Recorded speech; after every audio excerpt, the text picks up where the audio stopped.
사랑하는 교회 여러분, 오늘은 부활의 달 4월 세 번째 주일이자 부활주일입니다. 오늘 거룩한 마음으로 예배드리는 성도님들에게 주님의 부활의 은총과 축복이 함께 하시기를 기원합니다. 아직도 코로나 확진자가 많으니 방역 수칙을 잘 지키며 자신과 공동체의 건강을 잘 지켜나가시기 바랍니다. 그리고 병상에서 치료받는 모든 분들의 쾌유와 코로나 퇴치를 위해 수고하시는 분들을 위하여 기도해 주시기 바랍니다. 오늘 부활절부터 성령 강림절까지 기쁨의 50일 말씀 묵상을 하고자 자료를 올리니 예수님의 부활을 묵상하며 믿음을 키우고 삶을 성숙시켜 예수님의 부활을 나의 부활로 승화시켜 나가시기 바랍니다. 오늘 우리에게 주시는 하나님의 말씀은 요한복음 11장 17절에서 27절 말씀입니다. 예수께서 와서 보시니 나사로가 무덤에 있은지 이미 나흘이라. 베다니는 예루살렘에서 가깝기가 한 오리쯤 되매 많은 유대인이 마르다와 마리아에게 그 오라비의 일로 의문하러 왔더니 마르다는 예수께서 오신다는 말을 듣고 곧 나가 맞이하되 마리아는 집에 앉았더라. 마르다가 예수께 여짜오되 주께서 여기 계셨더라면 내 오라버니가 죽지 아니하였겠나이다. 그러나 나는 이제라도 주께서 무엇이든지 하나님께 구하시는 것을 하나님이 주실 줄 아나이다. 예수께서 이르시되 네 오라비가 다시 살아나리라. 마르다가 이르되 마지막 날 부활 때에는 다시 살아날 줄을 내가 아나이다.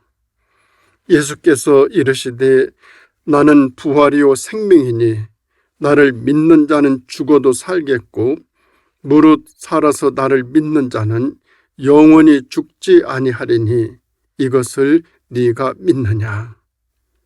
이르되 주여 그러하외다.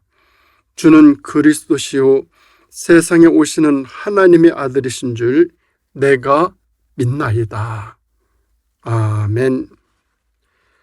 오늘 말씀의 제목은 다시 살아나리라 입니다. 다시 부활절을 맞이했습니다. 해마다 부활절을 맞이하는 때는 봄이 오는 길목입니다. 자연이 싹을 내고 꽃을 피우는 소망의 계절입니다. 봄은 예수님의 부활뿐 아니라 이 세상이 부활하는 계절이고 자연 만물이 모두 함께 부활하는 계절입니다. 예수님의 부활은 우리 인류에게 엄청난 소망을 안겨주심으로 하나님이 세상을 축복하신 은혜 가운데서 가장 큰 은총입니다. 그것은 사람들에게 죽음이 주는 공포에서 죽음을 이길 수 있는 부활 신앙이 주어졌기 때문입니다.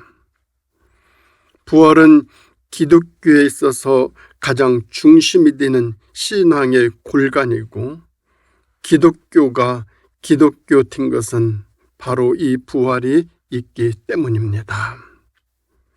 그래서 부활절은 우리 기독교에 있어서는 절개의 꽃이라 할 수 있고 성탄절과 함께 가장 큰 축제로 지켜오고 있습니다. 초대교회에서는 이날을 축제로만 끝내지 않고 부활절부터 시작해서 강림절까지 50일 동안을 부활의 기쁨과 감격을 서로 나누며 보냈습니다. 그래서 제가 나온 신대원 동기방에 있는 50일 말씀 묵상을 나누고자 합니다.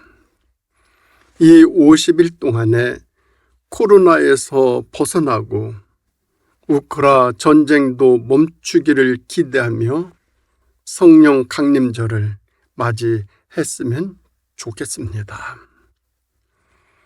부활절이 지나고 6번의 주일이 지나면 성령 강림절을 맞이하게 되는데 이 6번의 주일마다 사람들은 이름을 붙여놓고 지켜왔습니다.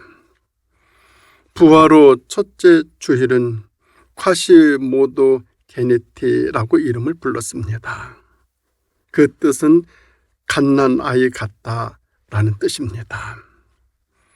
두 번째 주일은 미제리 코르디아스 도미니라고 했는데 그 뜻은 여호와의 자비하심이라는 뜻입니다.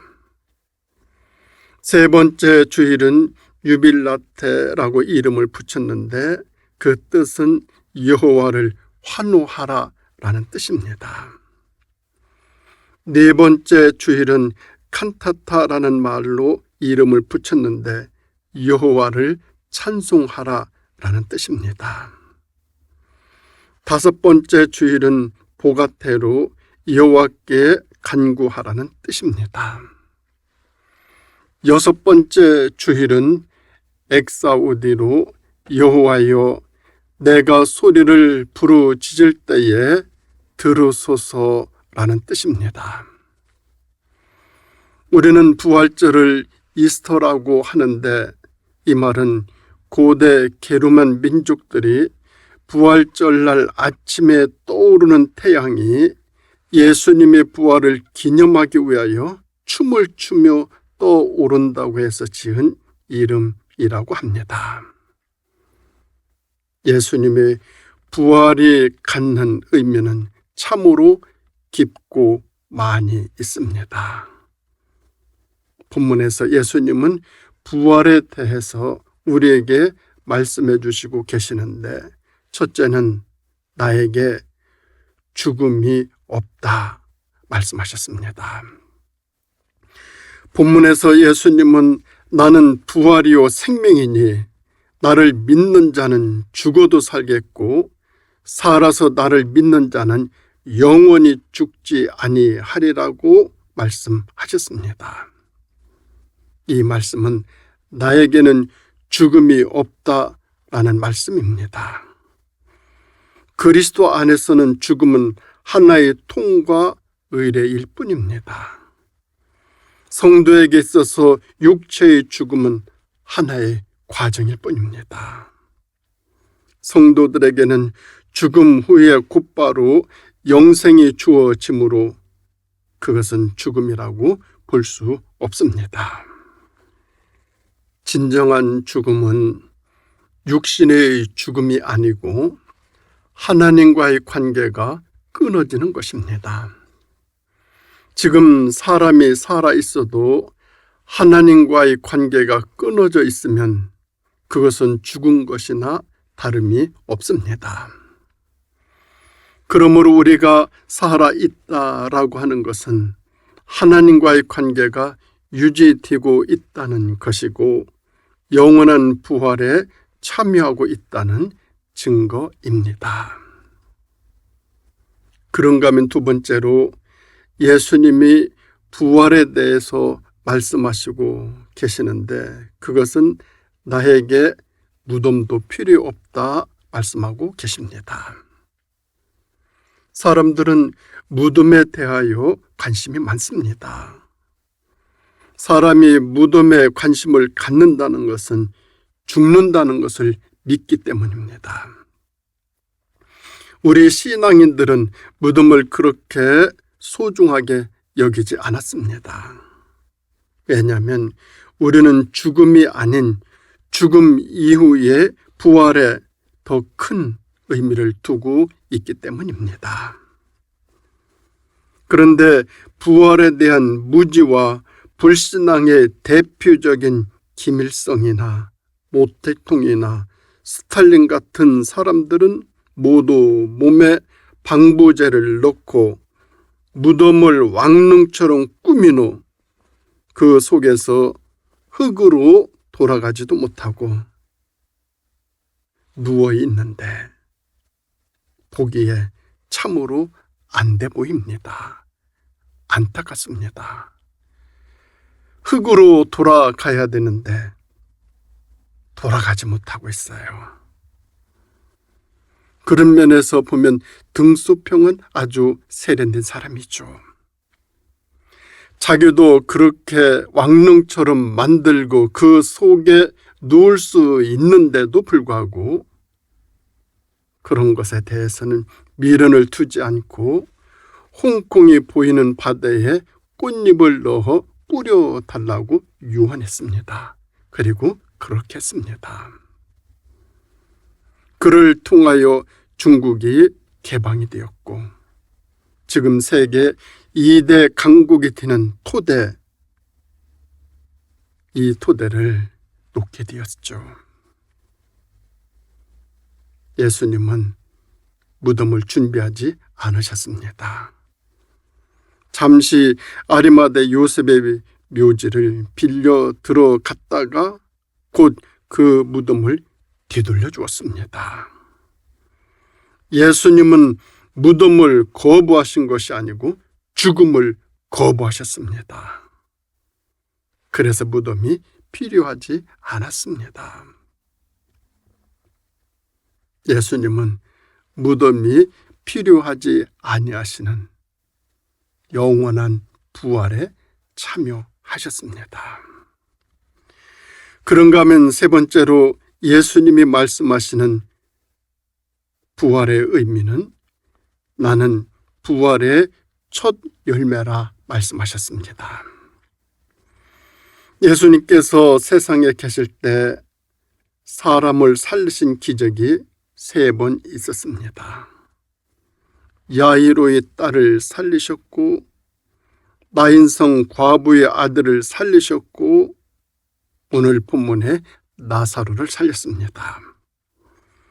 야이로의 딸은 어린 소녀였고 나인성 과부의 아들은 청년이었고 나사로는 장년이었습니다. 그러니까 예수님은 시간의 구애를 받지 아니하시고 죽은 자들을 모두 살려내셨습니다. 그러나 엄밀히 말하면 이것은 부활이 아닙니다.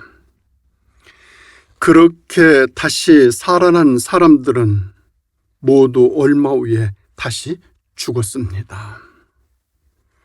그런데 부활은 그렇게 또다시 죽는 것이 아닙니다. 부활은 죽었다가 다시 살아나는 것이 아니고 살아난 후에 영원히 죽지 않는 것입니다. 그 부활을 우리 예수님이 보여주셨습니다. 그래서 예수님이 부활의 첫 열매이십니다. 예수님이 처음으로 부활하심으로 이 땅에 부활의 모범을 보여주셨습니다. 이 부활이 모범이고 하나의 모델입니다. 그리스도 안에서 살다가 죽은 사람들은 모두 예수님께서 부활하신 것처럼 그렇게 다 부활하게 될 것입니다. 우리는 이것을 확실히 믿습니다. 그런가 하면 네 번째로 예수님이 말씀하시는 부활은 나를 믿으라고 하셨습니다. 내가 다시 부활함으로써 살아났듯이 너희도 부활한다는 것을 믿으라고 하셨습니다. 이것이 본문의 강조점입니다. 내가 부활한 것처럼 너희도 부활할 것을 믿으라, 이 말씀입니다. 옛부터 사람들은 막연하게나마 이 부활 사상을 가지고 있었습니다. 특히 이스라엘 사람들의 장례의식을 보면 세 가지 특징이 있는데, 먼저는 상가에서 음식을 만들지 않는다는 것입니다. 음식을 모두 이웃들이 한 가지씩 해 가지고 와서 나누어 먹는다고 합니다. 초상난 집에서 그렇지 않아도 마음이 바쁜데 먹는 것까지 마련해야 하니 얼마나 힘이 들겠습니까? 그런가 하면 두 번째로 머리에 기름을 바르지 않는다는 것입니다. 세수도 안 하고 몸단장도 하지 않는다고 합니다. 그리고 세 번째는 장례식이 끝나면 곧바로 달걀을 먹는다고 합니다. 이는 부활신앙 때문입니다. 이스라엘 사람들은 이렇게 부활에 대한 희망이 있었습니다. 그런가 하면 애굽의 피라미드에도 부활 사상이 들어 있습니다. 피라미드는 왕의 무덤입니다. 왕의 명칭이 바로입니다. 바로라는 말은 태양신의 아들이라는 뜻이에요.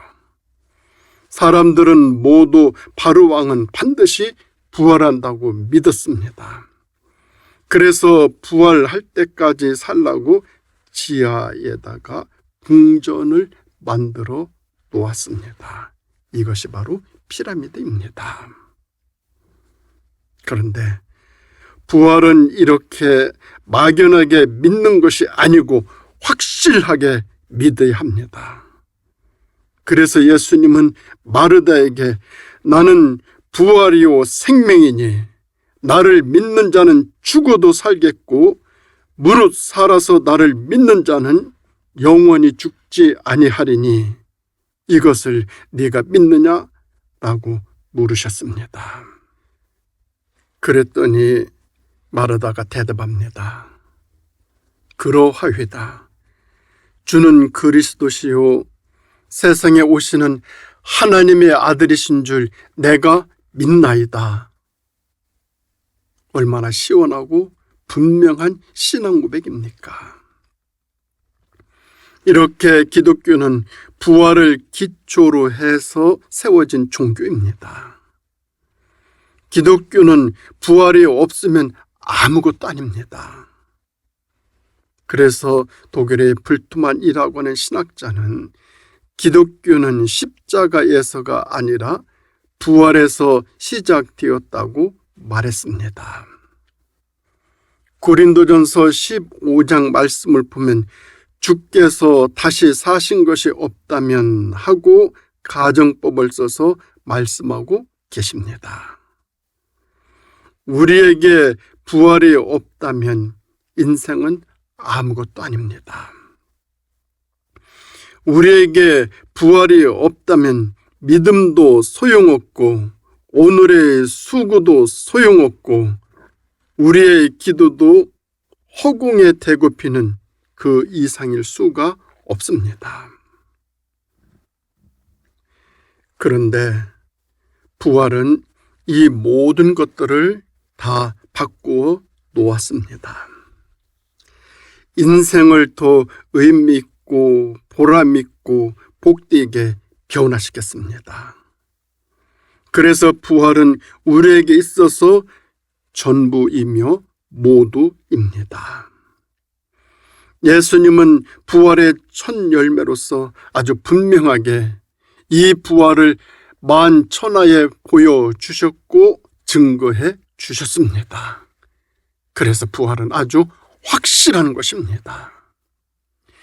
이 세상에 확실한 것은 아무것도 없고 모두가 불확실합니다. 그런데 아주 분명하게 말할 수 있는 것 세 가지가 있습니다. 먼저는 내가 살아있다라는 것입니다. 다음은 우리는 모두 죽는다는 것입니다. 그리고 마지막 하나 확실한 것이 있는데 그것이 바로 부활입니다.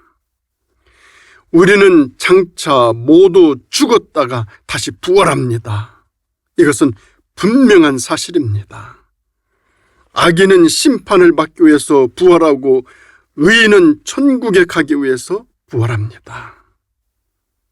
이것이 바로 예수님께서 보여주시고 계시는 교훈입니다. 그래서 주님은 나를 믿으라고 하셨습니다. 우리는 이 부활 신앙을 가지고 살아야 합니다. 부활 신앙은 우리의 삶에 자신감을 줍니다. 사람들은 대부분 죽음을 두려워하지만 우리가 그것을 극복할 수 있는 것은 오직 이 부활 신앙이 있기 때문입니다. 그래서 성 프란체스코는 죽어가면서 말하기를 죽음은 나의 자매라고 했습니다. 사도 바울은 우리가 살아도 주를 위하여 살고 죽어도 주를 위하여 죽나니 그러므로 사나 죽으나 우리는 다 주의 것이다 라고 했습니다. 그러면서 사도 바울은 생명이나 사망이나 지금 일이나 장래일이나 모두 하나님께 속한 것이라 확신했습니다. 그렇게 보면 우리 신앙인들에게 한 가지 사명이 있습니다.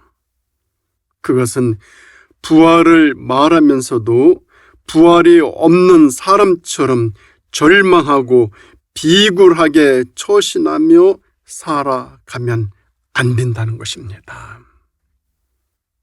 그리고 우리 신앙인들이 내일이 없는 사람들처럼 부정과 비리에 깊이 가담하고 살면 불신자들이 우리를 보고 부활 같은 것은 없다고 믿고 부활을 믿는 사람이 왜 저렇게 현세적이냐 하고 불신하며 비웃게 될 것입니다. 그래서 우리 신앙인들은 이 세상에서 자신감을 가지고 살아야 합니다.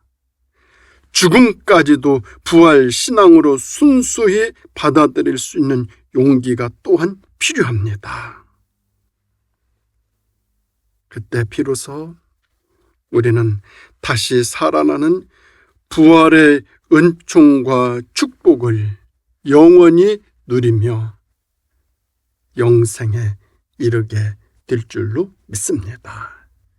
이 같은 부활의 은총과 축복과 은혜가 우리 모두에게 함께하는 부활절 되어질 수 있기를 주님의 이름으로 축원드립니다. 기도드리겠습니다. 부활의 주님, 저희들에게 영생의 소망을 허락하시기 위해 부활의 길을 열어 놓으시고 저희들을 영원히 살아가는 은총과 축복의 세계로 인도하여 주시니 감사드립니다. 이 세상 살아가면서 주님의 부활을 확실히 믿고 부활 신앙을 확실히 지니고 저희들 어디에서든지 무엇을 하든지 다시 살아나리라는 믿음 가지고 이 세상 주님이 뜻하고 원하시는 바 복된 삶, 부활의 삶을 살아갈 수 있도록 인도하여 주시기를 예수님의 이름으로 간절히 기도드립니다. 아멘.